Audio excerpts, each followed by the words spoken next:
여호와께서 여리고 맞은편 요단강과 모압 평지에서 모세에게 말씀하여 이르시되 이스라엘 자손에게 명령하여 그들이 받은 기업에서 레위인에게 거주할 성읍들을 주게 하고 너희는 또 그 성읍들을 두르고 있는 초장을 레위인에게 주어서 성읍은 그들의 거처가 되게 하고 초장은 그들의 재산인 가축과 짐승들을 둘 곳이 되게 할 것이라. 너희가 레위인에게 줄 성읍들의 들은 성벽에서부터 밖으로 사방 1000규빗이라.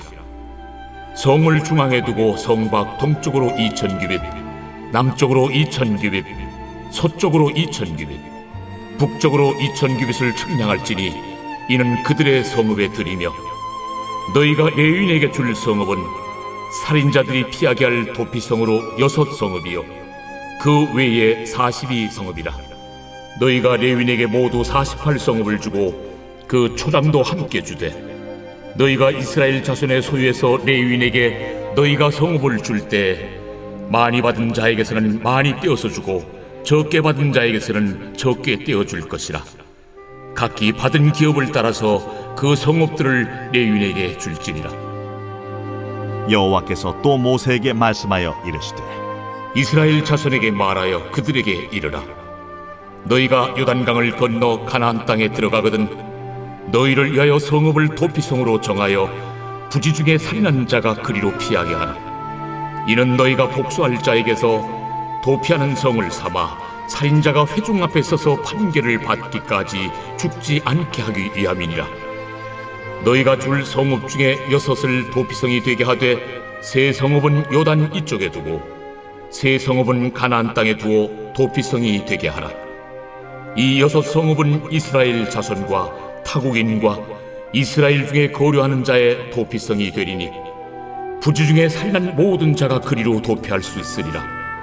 만일 철연장으로 사람을 쳐 죽이면 그는 살인자니 그 살인자를 반드시 죽일 것이요 만일 사람을 죽일 만한 돌을 손에 들고 사람을 쳐 죽이면 이는 살인한 자니 그 살인자는 반드시 죽일 것이요 만일 사람을 죽일 만한 나무 연장을 손에 들고 사람을 쳐 죽이면 그는 살인한 자니 그 살인자는 반드시 죽일 것이니라.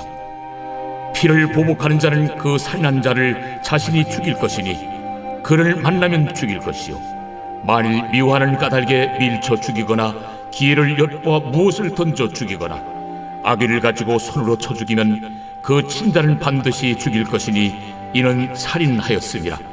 피를 보복하는 자는 살인자를 만나면 죽일 것이니라. 오늘 이 민수기 35장의 말씀은 이제 레위인에게 이제 지급이 되는 레위인에게 할당이 되는 48개의 성읍에 관한 말씀이 들어 있습니다. 레위인은 땅을 분배받지 않지요. 그래서 레위인들은 땅 대신 그들이 거주할 수 있는 성읍을 이스라엘 전역에 있는 이스라엘 지파들 중에서 분배를 받게 됩니다. 그래서 이들은 하나님의 말씀을 가르치고 또 성막의 직무를 감당하는 것에 전적으로 헌신을 하면서 주님을 바라보며 살도록 부름을 받죠. 그래서 땅을 분배받는 12지파 중에는 이스라엘의 레위 지파가 들어가지 않고 그 땅에 살 수 있도록 각 지파마다 하나님이 성읍들을 배려해 주시죠. 자, 그런 성읍들을 하나님께서 주시는데 그 성읍들 가운데는 또 뭐라 그러냐면 하나님이 2절에 성읍을 두르고 있는 초장을 레위인에게 주라 그럽니다. 자, 초장을 준다라는 건 뭐냐? 이들도 양을 키우고 소를 키우고 하라는 것이죠. 그러니까 기본적인 삶을 영위해 갈 수 있는 것들을 하나님이 허락해 주셨다라는 것이죠. 그래서 이들에게 허락한 초장은 어느 정도냐? 성벽에서부터 밖으로 사방 1000규빗이다 그럽니다. 자, 한 규빗이 45cm고 10규빗이 4.5m면 1000규빗 그러면 450m가 됩니다. 그래서 위로 450m, 아래로 450m, 오른쪽으로 450m, 왼쪽으로 450m. 그러니까 900m, 900m 합치면 2000규빗, 동서로 2000, 또 남북으로 2000규빗. 그래서 이게 이제 합쳐져 가지고 이제 사방으로 이제 그 1000규빗씩 동서남북으로 그렇게 해서 땅을 주라고 말씀을 하시죠. 자, 그래서 하나님께서 이스라엘 백성들에게 이 허락을 하시는데 여기 그 거리가 여러분 2000규빗이라고 되어 있습니다. 900m. 이 2000규빗은 어느 정도의 거리냐면 안식일 법규에 따르면 하루 동안 안식일에 걸을 수 있는 최대 거리가 2000규빗입니다. 그러니까 아무리 저기를 하더라도 그 거리 안에서는 걸어갈 수 있도록 레위인에게 허락한 초장, 안식일 법규를 어기지 않으면서 활동할 수 있는 범위 안에 하나님이 허락하시는 거죠. 더 많이 주시면 욕심이 나게 되고 욕심을 내면 안식일을 무리해서 이제 규정을 어기면서 내 욕심의 경계를 이제 넘어갈 수 있다라는 것입니다. 그래서 여러분 우리가 살면서 어느 정도 이렇게 경계를 좀 스스로 그어놓는 지혜도 필요합니다. 요거 더 이상 넘어가면 내가 그 다음에는 정신을 못 차리고 주님을 제대로 붙들지 못하고 이제 막 이제 욕심을 부리며 나아갈 것 같다. 그럴 때는 적절히 이제 딱 멈출 수 있어야 되죠. 우리가 예를 들면 식사를 할 때도 내가 이만큼 더 이상 먹으면 다음날 너무 힘들다. 그러면 딱 미리 좀 이렇게 선을 그어놓는 게 필요하겠죠. 마찬가지로 우리의 삶에서도 그 이상 무리하게 되면 욕심 낸다고 좋은 게 아닙니다. 욕심 낸다고 좋은 게 아니고 딱 내가 감당할 수 있을 정도로 하나님과 나와의 관계를 건강하게 유지할 때 감당할 수 있을 정도의 한계의 선을 그어놓는 이거는 지혜로운 선택이라는 것입니다.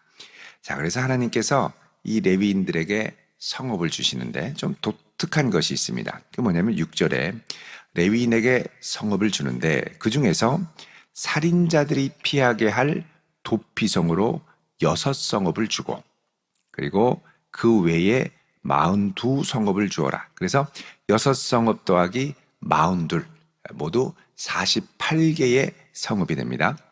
48개를 12지파, 이스라엘 12지파로 나누면 한 지파의 평균 4개의 성읍을 내어주는 거죠. 다 분산을 해서 4개의 성읍을 나누어서 모두 48개인데 이게 지파별로 똑같지는 않습니다. 특별히 예루살렘을 중심으로 하고 있는 유다 지역은 레위인이 성전을 섬기기 위해서 제일 왔다 갔다 할 수 있는 곳이기 때문에 유다 지파에는 다른 지파에 비해서 2배로 성읍들이 많습니다. 8개의 레위 성읍들이 있고 대신 시므온 지파 같은 데서는 하나밖에 없고 또 납달리도 3개밖에 없습니다. 그래서 요 다른 지파에서 부족한 것들이 유다에 집중돼서 이제 나타나는 거죠. 다 똑같이 나누지 않고 집중되는 모습들을 일부 보여주기도 합니다. 자, 근데 여기서 중요한 것은 뭐냐면 레위인의 성읍에 살인자들이 도피할 성읍을 함께 두라는 것이죠. 여러분 살인자라는 생각만 하더라도 그 사람을 볼 때 아주 싸늘한 기운이 돌지 않겠습니까? 근데 이런 살인자를 품을 수 있는 도피처를 어디에? 레위인의 성읍 안에 두라는 것입니다. 우리가 생각할 때는 이해하기가 좀 어렵죠. 아니 저런 살인자들을 왜 레위인의 성읍에 두나? 거룩한 레위인의 성읍에 끌어내서 돌로 쳐 죽여야지. 끌어내서 가만두면 안 되지 라고 생각할 수 있다라는 것이죠. 자, 근데 여러분 이 레위인들은 이 도피 성읍에서 이제 이들을 품어주면서 사실 여러분 그 16절에서 21절까지를 보면 사람을 죽인 자에 대해서 살인을 명령합니다. 그러니까 피는 피로 갚으라는 것이죠. 잘못된 것은 곧바로 특별히 생명을 앗아가는 것에 대해서는 엄중하게 말씀을 하십니다. 그런데 왜 도피성이 필요하냐라는 것입니다. 이 도피성은 내가 의도치 않았을 때 그리고 그럴 마음이 없었는데 우발적인 사고나 여러 가지 이유로 이제 문제를 터뜨렸을 때 그때는 내가 이렇게 하려고 했던 게 아닌데 사고가 터진 것이죠. 뭐 예를 들면 담벼락을 세우는데 갑자기 담이 무너져서 그 밑에 깔려 죽게 됩니다.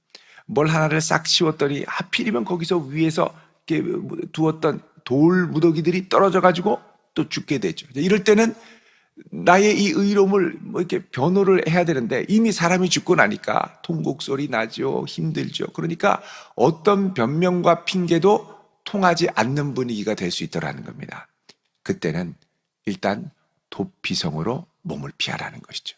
그리고 그의 억울함과 그의 이 안타까움이 제대로 신원되고 밝혀질 때까지 기다리라는 겁니다. 이 안으로 오면 하나님이 그의 백성들을 지켜주시고 또 레위인들과 함께 거룩하게 그들의 삶을 지켜주셔서 그들의 목숨을 빼앗기지 않도록 지켜주는 역할을 하는 것이 뭐다? 바로 이 도피성의 역할이라는 겁니다. 특별히 이 거룩해야 할 레위인의 성읍에 살인자를 품게 한다? 이거는 쉽지 않은 일이죠. 쉽지 않은. 왜 저런 사람을 이 레위인들이 품어주고 두둔해주냐는 것이죠. 특별히 여러분, 이스라엘 백성들은 일종의 단일 민족 아닙니까? 단일 민족. 단일 민족의 특징 중에 하나는 우리랑 조금 다르면 사정없이 정죄를 하는 것이 단일 민족의 특징입니다. 그리고 이스라엘에는 한번 분위기가 이 나쁜 놈하고 딱 찍어가지고 분위기가 되면 어떻게 하냐면 몰아가가지고 돌로 쳐서 죽이는 게 있죠. 그러니까 이게 분위기가 한번 이게 험악하게 돼서 이게 나쁜 놈이야 손가락질하면 거의 매장당하는 분위기가 있더라는 겁니다. 근데 이런 분위기는 우리나라도 똑같죠.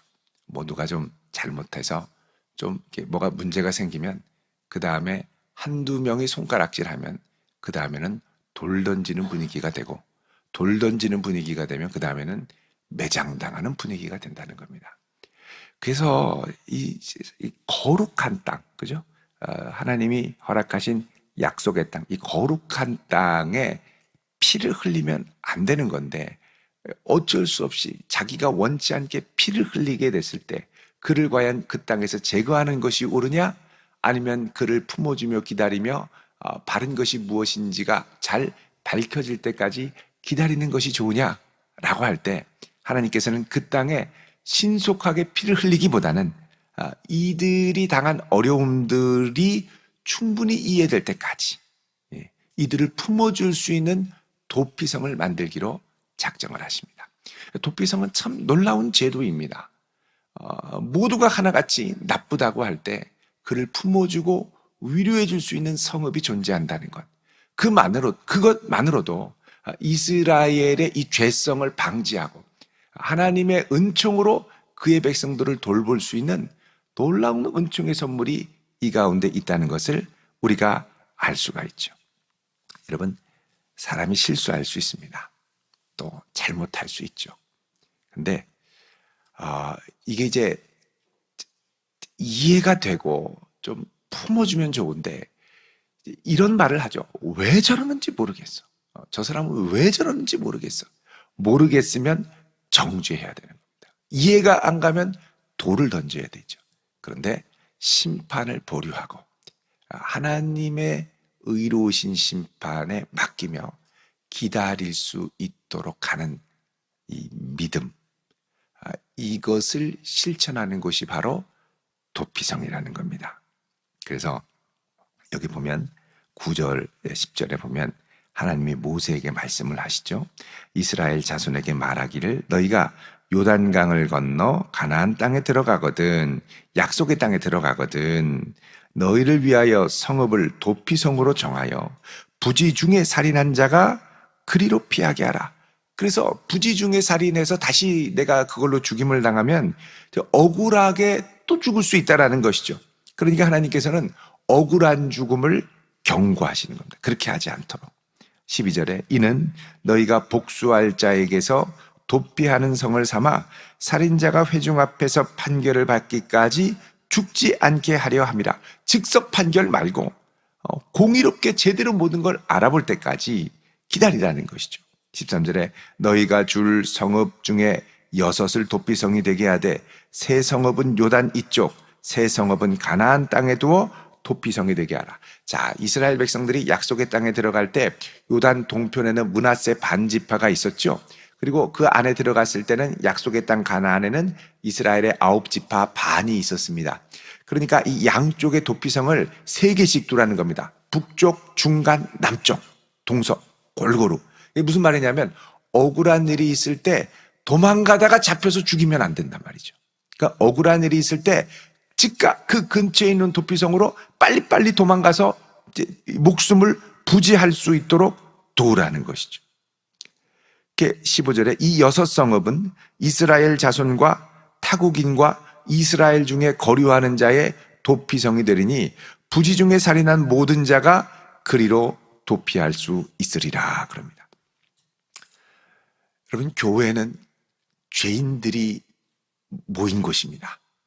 주님이 의롭다고 칭해 주셔서 모인 곳이죠. 법정적으로 주님께서 우리를 의롭다고 하셨지만 우리 안에는 여전히 죄로 인한 오염이 있고 거룩하게 되어야 할 하나님의 역사가 남아 있습니다.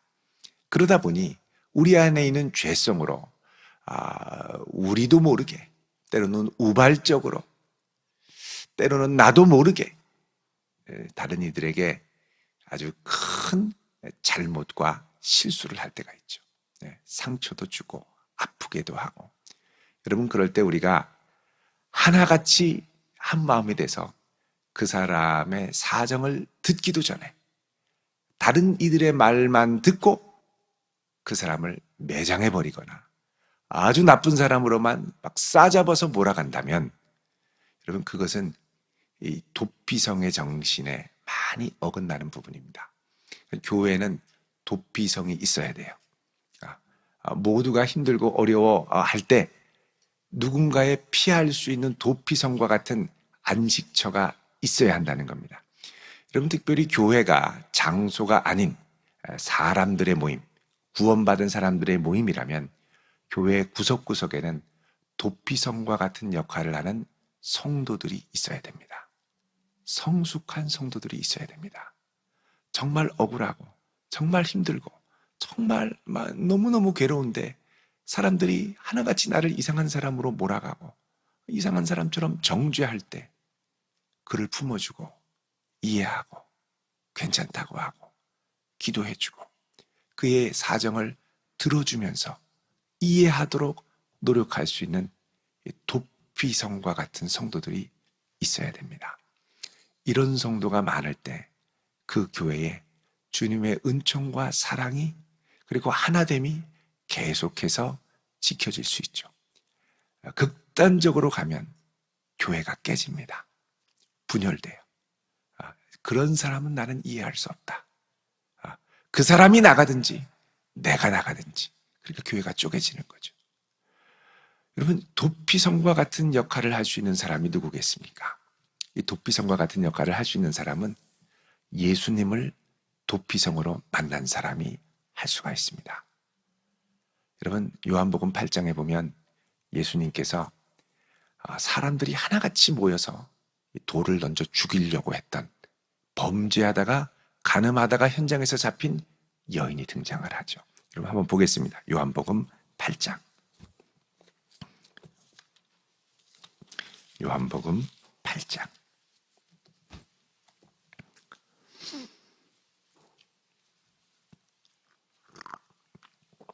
8장 4절에 뭐라 그럽니까? 선생님이여, 이 여자가 간음하다 현장에서 잡혔나이다.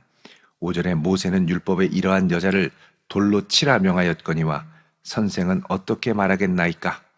그러니까는 간음하다 잡혀서 현장에 잡혔으면 죽어야 된다는 거예요. 돌 던져서 죽여야 된다는 거예요. 얘기를 듣지도 않고. 그러자 예수님이 뭐라 그러냐면 7절에 너희 중에 죄 없는 자가 먼저 돌로 치라 그러시죠. 죄 없는 자가 먼저 돌로 치라. 이 여자가 갖고 있던 죄, 물론 정죄받아야 될 죄지요. 그러나 사정과 이유가 있을 거라는 겁니다. 특별히 여기서는 이 여자가 왜 잡혔느냐 보면은 6절에 그들이 이렇게 말함은 고발할 조건을 얻고자 해서 예수를 시험합니다. 그러니까 이 여자가 일종의 함정에 갇혀가지고 탁 발각됐을 가능성이 컸다는 겁니다. 왜냐하면 만약에 간음하다 현장에 잡혔으면 남자도 같이 끌어와야 되거든요. 근데 남자가 없어요. 여자만 끌어왔다라는 건 다분히 의도적인 것이 있다라는 거죠. 간음했는데 왜 여자만 잡힙니까? 남자도 잡아야죠. 이 말은 이 여자가 억울한 희생양이 될 가능성이 있다라는 것이죠. 근데 예수님은 이 정죄에 대해서 율법대로 그냥 쳐야지, 마땅히 정죄받아야지라고 한 게 아니라 너희 중에 죄 없는 자가 먼저 돌로 쳐라 그러십니다. 그러니까 이거의 가책을 느낀 사람들이 다 돌아가니까 예수님이 10절에 말씀하시죠. 여자여, 너를 고발하던 그들이 어디 있느냐? 너를 정죄한 자가 없느냐? 그러자 이 여인이 주여 없습니다. 그러죠. 예수님께서는 사람들의 정죄로부터 우리가 안전하게 지켜지기를 원하십니다. 없나이다. 그러자 예수님이 뭐라 그러죠? 나도 너를 정죄하지 아니하노니. 이미 죄진 거 더 이상 어떻게 되었든 간에 묻지 않겠다는 것이죠.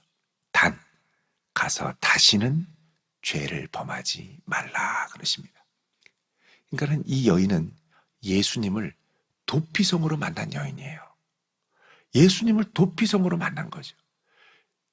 여러분, 예수님께 나아가는데 늘 나아갈 때마다 아이고 너 어제 이거 잘못했지, 저거 잘못했지, 내가 너를 위해 십자가에 죽었는데 너는 어떻게 눈곱만큼도 안 하냐, 너 좀 안 되겠다.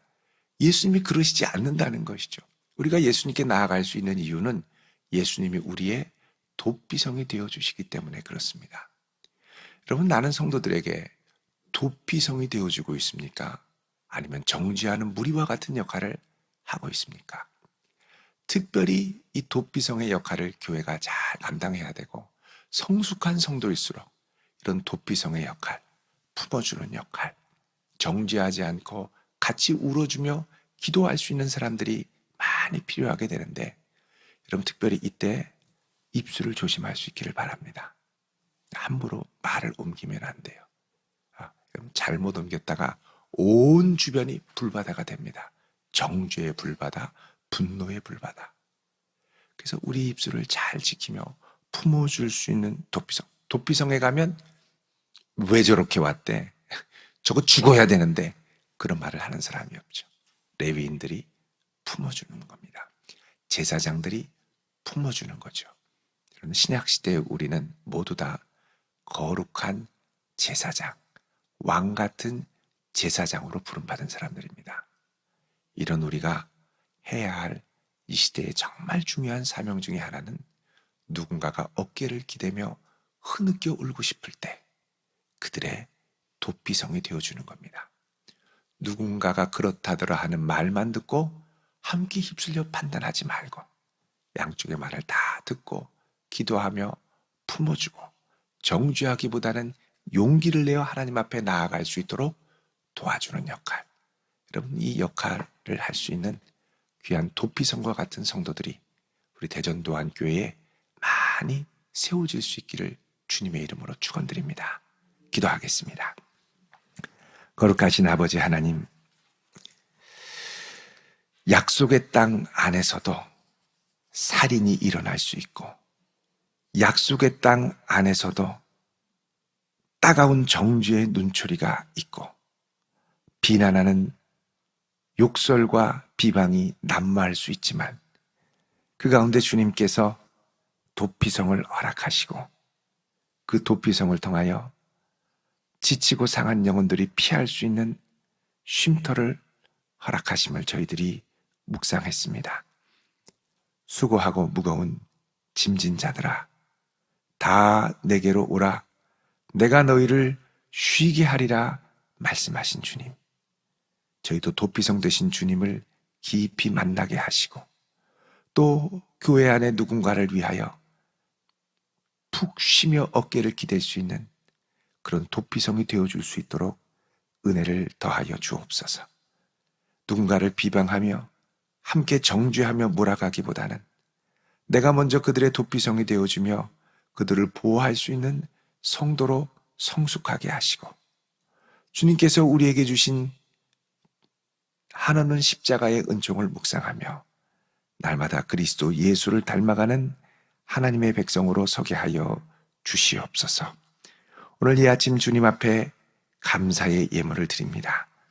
여기 있는 간절한 기도의 제목을 들으시고 영혼과 육체를 강건케 하사 맡겨주신 그 사명, 그 일들을 넉넉하게 감당하도록 이 한날도 지켜주시옵소서. 오늘 이 한날도 주의 능력의 손에 걸어가게 하시고 우리들의 걸음을 지켜주시기를 원하오며 예수님의 이름으로 기도드리옵나이다. 아멘.